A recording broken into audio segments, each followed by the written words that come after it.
بنێرانی ستاندەر سلااوان لێبێت دوای ئەوەی لە چەند ڕۆژی ڕابردوو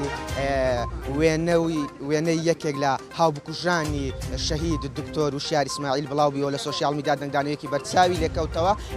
لەلایەن کوێستان محەممەد وەزیری کاروباری کۆمەڵایەتیەوە ئەو وێنەیە خەڵات کرا ناوبرا و خەڵات کرا بۆیە دەنگدانەوەیکی بەرچاوی لێکەوتەوە ئەنجومەنی جێبەجەکاری یەکگرتو لە دوێنێ هاتە سەرخەت و بەیاننامەیەکی بڵاو کردەوە بانگەشەی خۆپشاندانی کرد لە بەردەم ئەنجومەنی وەزیرانی هەرێمی کوردستان حکوومەتی هەرێمی کوردستان بۆ مەبەستە ئەمڕۆ بەشێکی هەرە زۆری جەماوەری یەکگرتو لێرەدا ئامادەن وەجگە لە جەماوەری یەکگرتو بەشێک لە کەسوکاری دکتۆر وشیار ئیسماعیل لێرەدا ئامادەن لە ڕابردوو دکتۆر وشیار ئیسماعیل لەلایەن ژمارەیەک کەسەوە شەهید کرا بۆ ئەمە بەستە من زیاتر ئەوانە دەدوێنم کە لێرەدا گرت بوونەتەوە سڵاوتان لێبێت ئەگەر قسەم بۆ بکەن داواکاری ئێوە چیەوە دەتانێت لێرەدا چی بڵێن. بسم الله الرحمن الرحیم سەرەتا بەخێر بێن ئەوەی داواکاری جەماوەری کوردستان و مسلمانە مامۆستا وشیار ڕەمزێکی مەلا بوو زانا بوو هەروەکو سەرکردەکانی کورد هەمووی زانا و ناوداری کوردستان بوون بە درێژایی مێژوو کە خوێنی بەناحەق ڕژایە ئەسڵ وایە ئەو خوێنەی بەزایع نەچیت ئەو کەسێکەوە بکوژی زانایەکی ئەوها گەورەیە دەبی لە سێدارە بدرێت نەک خەلات بکرێت کە خەلاتکرای بەڕاستی دلی هەموو زانایانی زامدار کردیە ئێمە زۆر دڵگرانین بەو مووقفە ئەو مووقفە دەبی چارەسەر بکرێت بەڵکو ئەو خەلاتە خەلات نەبایە دەبا مرگ باە و حەبلی مەشنەقە باە وڵە داواکاریمە ئەوەیە تاوانبار بە سزای خۆی بگایێت لە سێدارە بدرێت و ناخەلات بکرێت. بەڵێ هەڵبەت پەیامی هەموو تاکێکی ئەم کوردستانەوەیە کە یاسا سەروەر بێتن هەومان دەمانەوێتن کە کەسێک حکمی لە سێدەرەدانی بۆ دەرچوو بێت یاخود هەر یاسایەکی تر شمولی هەر کەسێک بکاتن یاساکە وەکو خۆی جێبەجێ بکرێت کە ئەمە جێگەی داخە بۆ نمونە کەسێک کە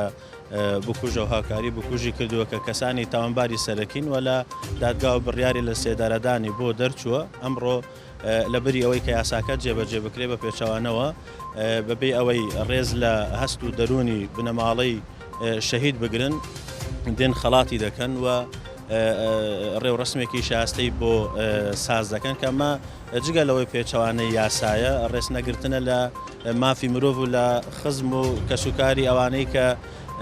چاوەڕێی ئەوەن لە سێدارە بدرێتن کەمە جێگەی داخە بۆیە ئێمە ئەمڕۆ هاتوین پەیامی خۆمان بگەینین و بڵێن ئەمە جگەی نیگەرانی و قبول نەکراوە دەمانەوێت کە یاسا سەروەر بێتن ئەوان بڕیاریانداوە بڕیارەکە جێبەجێ بکرێت. پەیامەکەمان ڕوونە ئێمە کەسێکی ئازیزمان لەدەستداوە و بە شێوازێکی زۆر دڕندانە دکتۆر وشیاریان شەهید کردووە لە پاش ئەوەش ئێمە هەستین بە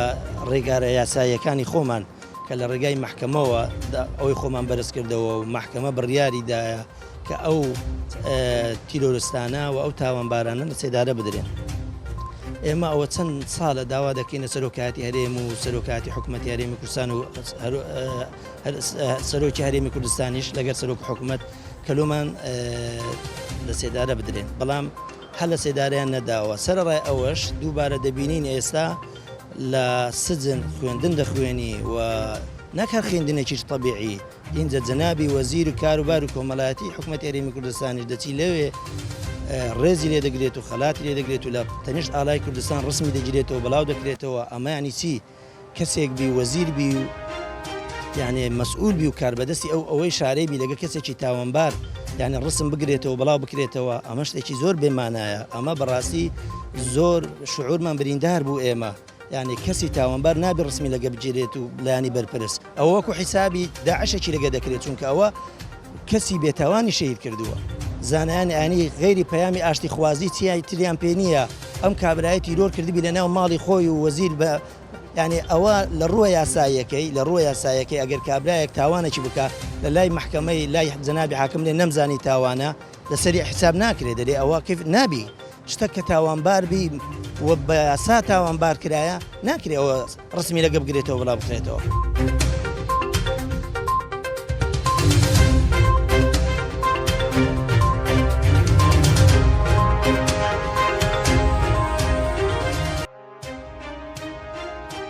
بەڕاستی شتیوان نابی شتیوا لە عالم نییە ینی ئەوڕۆ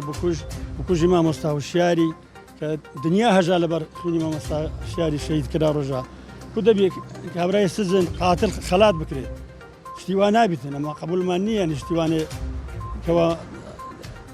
کابرای قاتل خەلات بکرێت لە سزنێ و ینی بێ ئاگا بن لەو شتەی بزە خەلاتی بکەن. طبعاً دیارە بەڕاستی کارێکی زۆر قێزەونە کارێکی زۆر ناشرینە کارێکە ینی لەو پەڕی ناشرینیشان دەداتن لەبەرەوەی کابرایەک تاوانبار بێتن حکمی سێدارەدانی بۆ دەرچوو بێتن بەداخەوە تا ئێستا جێبەجێ نەکراوە دەبواە لە جیاتی پاداشت ئەمڕۆکە مزجێنیان بە خانەوادەی شەهید دکتۆر وشیاردا باە بیان گوتبایە ئەمە لە سێدارەماندا تۆڵەی خوێنی دکتۆر وشیاریان بکردبەوە بە لە سێدارەدانی نەک بە باداشکردنی بۆیە بەڕاستی ئەمە ینی ناوبانگی هەرێمی کوردستان ناشرین دەکاتن دژی مافی مرۆڤ دژی هەست و نەست و شعور و ئەحساسی ئەو بنەماڵەیە بچی خەڵاتی بکەی و دواتر بێی لە سوۆسیال میدیا و لە ڕاگەیاندن بەڵاو کە پیشانیانیش بدەیت ئەمە بەڕاستی خۆی لە خۆیدا ینی کارێکی ناشرینە ناڕەوایە کە ئەمانە کردیانە پێویستە بە حەقیقەت ینی تۆڵەی ئەمە بکەنەوە ئەویش ئەوەیە تاوانبار لە سێدارە بدرێتن و بەڵێنی خۆیان جێبەجێ بکەن و هەروەها وەزارەتی کاروباری کۆمەڵایەتی وەزیری کاروباری کۆمەڵای داوای لێبوردن لەم بنەماڵەیە بکاتن چونکە هەستیانی بریندار کردووە ئەمە ئەمڕۆکە هەست بە ناڕەحەتی ئەکەن بە حەقیقەت ئێمەش وەکو خزمان و دۆستانی ئەو ینی ئیدانەی ئەم کارە دەکەین و ئەم کارەمان پێ ناڕەوایە ناتەندروستە دەوایە ئەمە بۆ شێوازایە نەبووایە بەداخەوە کە کردیان. واللهی کاکە ئەمە چاوەڕی ئەوەمان نەدەکرد ئەمە چاوەڕی ئەوەمان دەکرد کە ئەو بکوژانە لە سێدارە بدرێن لە بڕی ئەوەی لە سێدارە بدرێن ئێستا خەڵات دەکرێن بەس لەوانە چاوەڕێ دەکرێت منافق و دوور و درۆزن هەر ئەوان لە چاوەڕێ دەکرێتن ئەوانە لە زیاتیوەی وعدی خۆیان بین نەجێ پێغەمبەر صلی الله علیه و سلم دەفەرمێتن ئیذا حدث كذب وإذا وعد أخلف ئەوانە وعدی خۆیان مخالفە کرد ئەوانە لە زیاتیوەی حەقی مامۆستا بکەن و خینی مامۆستای بکەنەوە لە باتیەوەی کە ئەو نێزەریان لە خینوەردا ئەوان دەچن کلاوی لەسەری دەنێن و ڕێزیان لێ دەگرن هیوادارین ئەوانە بە خۆیان دابزنەوە و لە سێدارە بدرێن. ینی پەیوەندیردا دەکەن بکوژانی مامۆستا شەیدی وشیار لە سێدارە بدرێن بەڕاستی جێداخە ئەوانە لە زیاتی ئەوەی تۆڵیانە بسێندرێتەوە ئەدام بکرێن کەچی خەڵات دەکرێن بەڕاستی حکومەت خۆی بەرپرسە لەو کارەی ئەوانە کێشەی کۆمەڵایەتی زیاتر دروست دەکەن لە ژۆرێک قەڵەبیان دەکەن دیارە زۆر ئارام و بە ژیانێکی خۆش دەژیروێ دەتانی کۆلیشتەوە بکە لە زیاتی سزایان لێو بژێتە داوا دەکەین سزا لە ئەمسالی لە ئەمسالی دکتۆر وشارکەوان شەهید کراینە بەڕاستی تۆڵیان لێ بسێندرێتەوە. ئێمە وەکو بنەماڵەی شەهید دکتۆر وشار و خزمان و دۆستان و خۆشەویستانی مامۆستای شار ئەو گردبوونەوەمان کردی ئیدانەی ئەو ڕێزلێنانە دەکەین کەوا داویانە بە بکوژانی مامۆستا وشار ئێمە چاوەڕێوە بن کەواوانە لە سێدارە بدرێن هەتا ئێستا وێنەی ئەوانیان پیشان نەدەوە دەبا سەریان بتراشن جلچی ئەدامیان لە بەرکەن بەس بەداخەوە خەڵاتیان کردن و ڕێزێنان و جلچی تەخەڕوج و ڕێزێنانیان لێنە بۆ ئێمە ئیدانی ئەو هەڵوێستە دەکەین و دەمانەوێ ئەو بکوژان بە سزای خۆیان بگەن.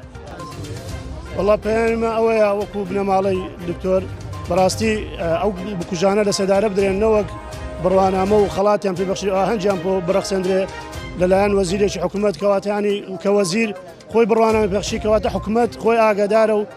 بڕوانامەی پێدەبەخشی ئاهەنگی بۆ دەکرێت و ئەو زانکۆیش کە بڕوانامەی پێداوە دەبێ بەڕاستی